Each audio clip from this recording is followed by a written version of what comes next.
Fair trade is a global movement based on the belief that workers in developing countries deserve to earn a living wage. A simple idea that can mean the difference between life and death. Movements are not fueled just by ideas, however. There are always individual stories of suffering and sacrifice.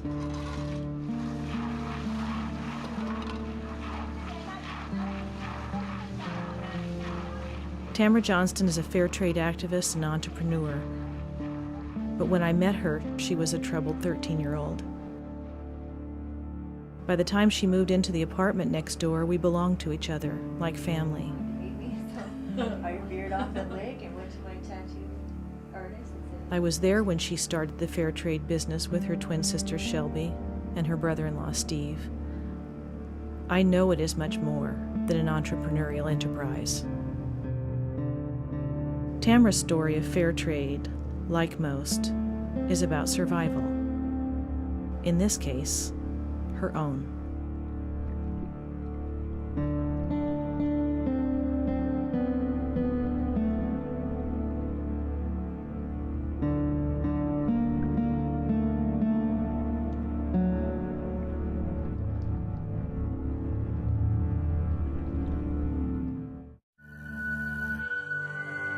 Nestled in the mountains between Russia and China, Mongolia has been caught between foreign influences. Remnants of the Soviet Union remain in their language and in their architecture.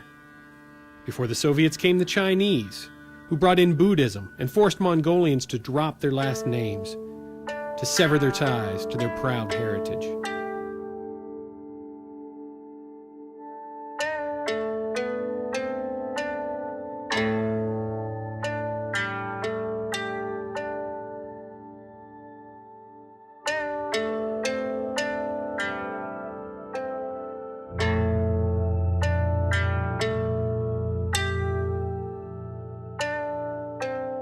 But now, in a new, democratic Mongolia, the next generation is trying to figure out, what do I believe? What is the purpose in life? It's a rare opportunity for a young church, a growing church, to inculcate a new way of being, to suggest that there is a new Mongolia.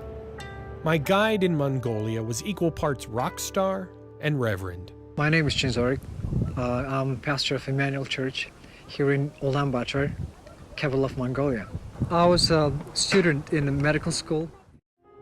To say the least, not only was it an emotional place, but we were feeling a little bit awkward about the impertinence of what we were doing. And so I got into a conversation with some of the folks downstairs who were just kind of hanging around the lobby. And they asked me what I was in town for, and so I just told them. I said I was here with my neighbor who wants to be an opera singer, and she'd come to town to have an audition. They couldn't get enough information. They kept asking questions. Well, where is she from? And well, how long has she been doing this? And opera, really, why opera? And the more and more I talked about it, the more invested they became. And this went on for about an hour, so I probably told the story 15 different times. I'd have somebody grab me by the arm, take me over to their friend and say, hey, tell the story about your friend Marcia. And the intensity of interest really shocked me.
little bit later, whenever she came downstairs, she was so nervous. She was like a deer caught in the headlights. And she gets out of the elevator. She's walking from the elevator outside, to the street to get a taxi cab. And everywhere she's going, people she doesn't know are giving her thumbs up and saying, "Go, Marcia, and God bless you, Marcia."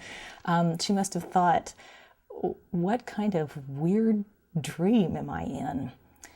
But what stuck in my mind, what I thought about in the taxi cab all the way over to this audition was, why did that matter to those people? Why do they care? Well, I think that there's a terrible denigration of preaching across the board in Protestant, Roman Catholic, evangelical, free churches. And all you need to do is look across the land, and where there is dynamic preaching, the congregation is growing, it's in mission, people are multiplying their faith, and they are happy to be part of a church that's not a monument, but one that's on the move. The idea of sending stories to other worlds, to putting down something that will be a Martian library. This isn't what space agencies do. They send great spacecraft. This isn't what scientists do. They're investigating scientific questions. This is something only the Planetary Society can do. We're the popular expression of public interest in space exploration. We make it happen. And the idea of sending a book to Mars is a hopeful sign that we don't have the limits of just staying on our own planet. Thank you all so much for coming. My name is Young Riddle, and I'm the music director of the Nimbus Ensemble. He's so involved with conducting and giving cues, and I can step back a little bit and hear how the groups of instruments work together. I also noticed that whatever I tell him, he already knew. So there are very little surprises like this. I'm a little bit afraid of making too many suggestions, because he is, after all, the boss. He's the conductor, he's the director, and I wrote a piece, so to speak. The baby is born, and now the baby is in his hands, and I have, little control over what should be done. But he and I have worked together for a while now, so there is a sense of understanding. He's a composer, he knows what's going through my mind, so that's good. Bull ride, bull ride, bull ride, take me on a bull ride.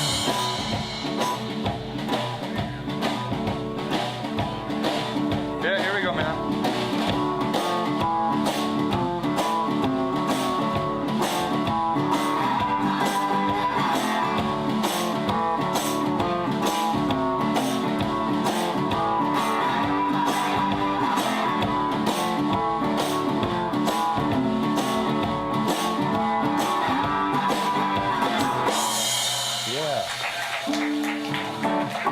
Thank you.